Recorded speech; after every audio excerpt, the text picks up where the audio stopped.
এখন 12টা বাজে, আমরা এখন সবাই সব আমাদের এক হয়ে গেছে।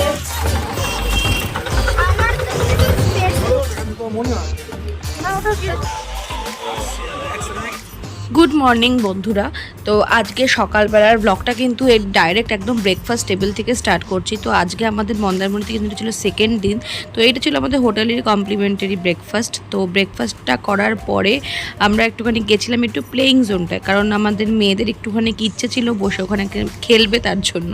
তো এখানে দেখছো বিভিন্ন রকমের প্লেয়িং মানে জিনিসপত্র রয়েছে, বেশ ভালো লাগছিল। তো যাই হোক, হঠাৎ করে আমার দেখলাম একটা ক্যারাম বোর্ড। তো ছোটোবেলায় জানো তো আমার দাদার সাথে এই ক্যারাম বোর্ড খেলা নিয়ে প্রচুর ঝগড়া হতো, মানে দাদা বলতে আমার জ্যাঠতো দাদা।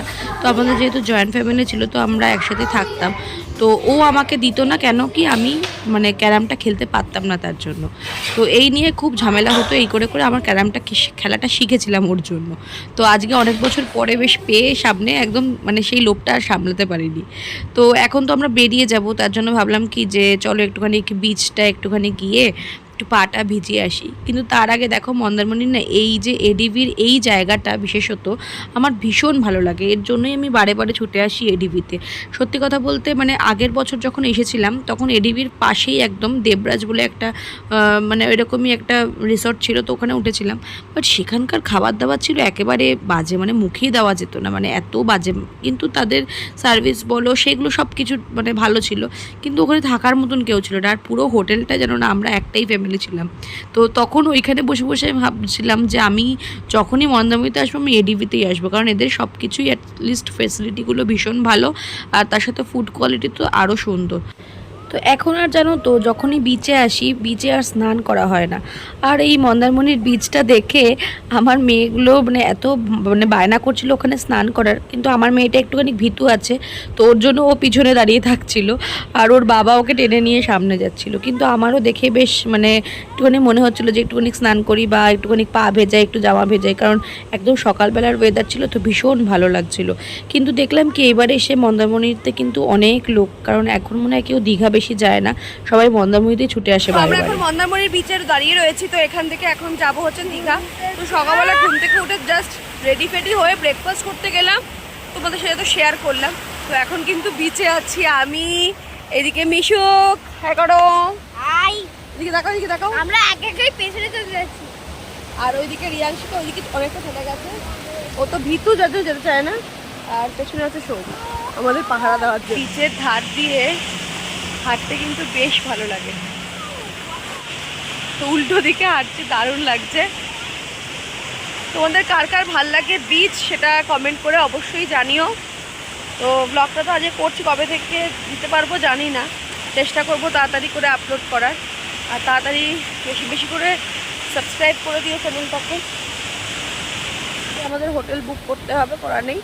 তো হোটেলের মধ্যে ব্যাগ ট্যাগ রেখে চলে যাবো ওখান থেকে উদয়পুর। তো আমার সবথেকে ফেভারিট জায়গা কিন্তু উদয়পুর, ওইখানে বসে মানে কাঁকড়া খাওয়ার যে মজাটা ওটাই আলাদা। তো তোমরা কার কার আমার মতন ভালো লাগে উদয়পুরে যেতে সেটা অবশ্যই আমাকে বলো কেমন লাগছে।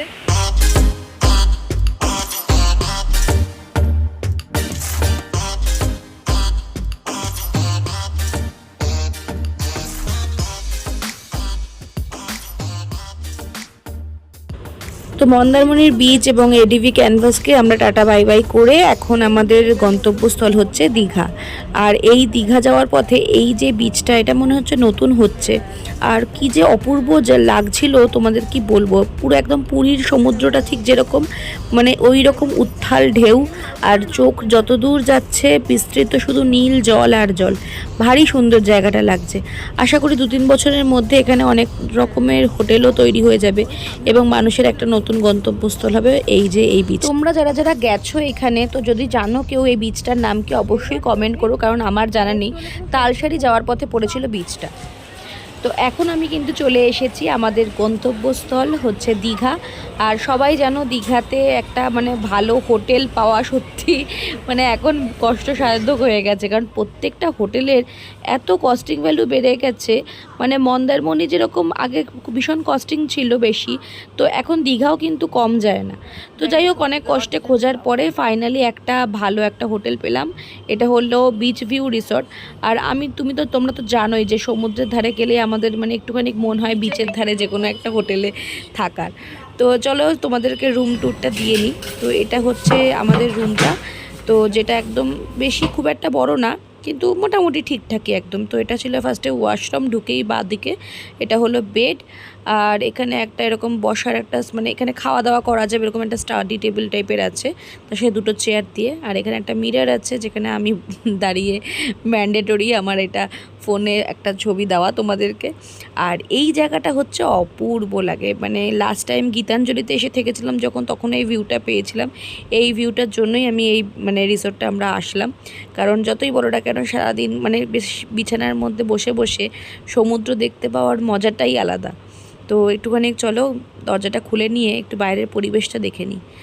দেখো বাইরের সুন্দর লাগছে বাইরেটা, নিচে কত টোটো অটো দাঁড়িয়ে আছে, রাস্তাটা ফাঁকা, বেশ গরম গরম ছিল। আর দীঘাতে মানে মন্দারমণিতেই যা ভিড় পেয়েছি আমরা, দীঘাতে তো আরও ভিড় হবেই।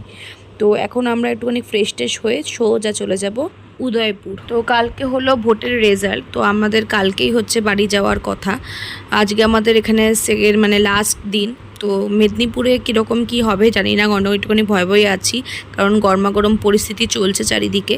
তো যাই হোক না কেন, যেটা বলছিলাম, তোমরা নিউ দীঘাতে আসলে পরে মানে বাজেটের মধ্যে যে যার বাজেটের মধ্যে হোটেল অবশ্যই পেয়ে যাবে, কিন্তু তোমরা এই চত্বরটা মানে মার্কেট এরিয়া যেটা, তো সেইখানে মানে এই রকম ধরনের হোটেলগুলো দেখতে গেলে একটু মানে এক্সপেন্সিভ নিতেই হয়, আবার সেইগুলো কিন্তু ডে ওয়াইজও ক্যারি করে।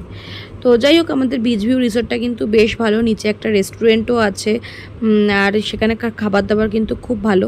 তো আমরা যাই হোক রেডি হয়ে গেছি, আমরা এখন যাচ্ছি হচ্ছে উদয়পুর।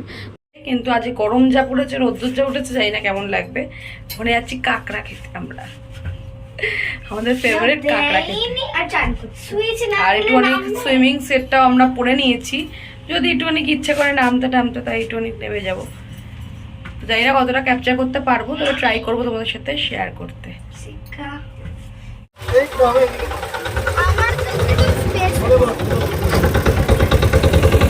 তো দীঘায় এসে কিন্তু উদয়পুর যেতে গেলে এই মোটর ভ্যানটায় চড়া মাস্ট। তো এটা তোমরা একটু বার্গেনিং করে দেখতেই পারো কত কি পড়বে না পড়বে। আর আমরা পড়েছি যেহেতু ওখানে গিয়ে যদি একটু স্নান টান করি, যদি গাড়িটা ভিজে যেত, এই মোটর ভ্যানে করে চলে গেছি। কিন্তু গিয়ে কি দেখি, উদয়পুরের যে এত বাজে অবস্থা হয়ে গেছে, লিটারেলি একদমই ভালো লাগছিল না। পুরো জলটা একদম কাদা গোলানো যাকে বলে, এখানে স্নান করব কি পুরো মনে হবে বালি এসে আমাকে পুরো একদম ডুবিয়ে নিচ্ছে। তো আমরা ভীষণ ডিসঅ্যাপয়েন্ট হয়ে গেছি, বাচ্চাগুলোরও মন টন খারাপ হয়ে গেছে, বেচারাগুলো একদম মানে দেখো চোখে সুইমিং গ্লাসটা সব পরে এসেছে, হ্যাঁ, কিন্তু স্নান তো করা দূরের কথা, পাটাও ঠিকঠাক করে ভেজাতে পারলো না। তো বেসিক্যালি এতগুলো বছর ধরে এসে উদয়পুরে বসে এখানে কাঁকড়া ফাঁকড়া খাওয়া, মাছ ভাজা, এই ব্যাপারটাই বেশ ভালো লাগতো, কিন্তু এইবার এসে খুব ডিসঅ্যাপয়েন্ট।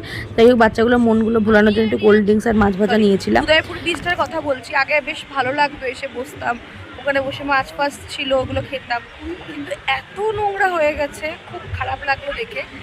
তো যাই হোক, এই হচ্ছে আমাদের মানে নৌকায় উঠে বসে আছে, প্রচন্ড রোদ্দুর দেখতে পাচ্ছ।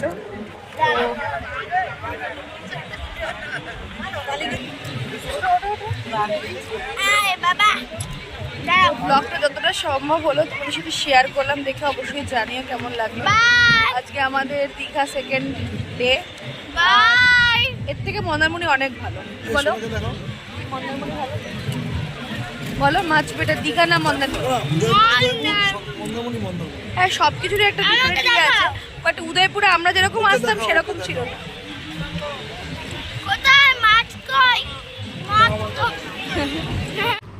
যাই হোক, প্রায় 1-1.5 ঘন্টা কান্নাকাটির পরে বাচ্চাগুলোর ফাইনালি এই নৌকোটা দেখে ভীষণ মজা পেয়েছে, এটা দেখে আমাদের একটু শান্তি পেয়েছি। আর লোক দেখছে মানে লোকে গিজ গিজ করছে যাকে বলে, আর তেমনি ছিল গরম, ওফ বাবা যা গরম পড়েছে আজকে। নৌকায় উঠছে, ব্যাস, হ্যাঁ সোজা হ,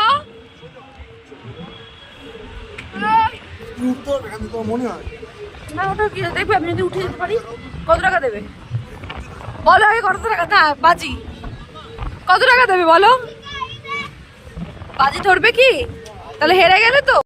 হাজব্যান্ডগুলো না এরকমই হয়, কিছুতেই নিজের হাতটা স্বীকার করবে না। আমিও সেরকম নাছোড়বান্দা, একদম নৌকার উপরে উঠে দেখিয়ে দিয়েছি যে পারি কি পারি। বেটা বাজিতে যদি আমি জিতে যাই তাই নিজের হার স্বীকার এই করে। যে হলো আজকে আমাদের উদয়পুর বিচ ঘোরা। বাট উদয়পুরে আসলে একটু দেখো যাতে নিজেরা মানে একটা কোনো ডাস্টবিন না থাকুক, অ্যাটলিস্ট নিজেদের টেবিলটা নিজেরা যাতে একটুখানি গুছিয়ে রাখতে পারে, মানে ফেলার সময়। কারণ এখানে খুব প্রশাসনের খুব বাজে অবস্থা, কেউ দেখারও নেই, কোনো ডাস্টবিনও নেই এখানে যে ময়লাগুলো ফেলবে, কোনো ডাস্টবিনও নেই। তো নিজেদেরটা নিজেদেরই ইয়ে করতে হবে। মানে জল যখন আসছে প্রচুর ময়লা এসে মানে পা টা সব একটা নোংরা করে দিচ্ছে। তো আগে এতটা নোংরা ছিল না। তো যাই হোক না কেন, উদয়পুরটা একটুখানি পরিষ্কার পরিচ্ছন্ন থাকলে আগামী দিনে আসার ইচ্ছাটাও থাকবে, নইলে কিন্তু এরপরে আর মানুষের আসার ইচ্ছাটা চলে যাবে।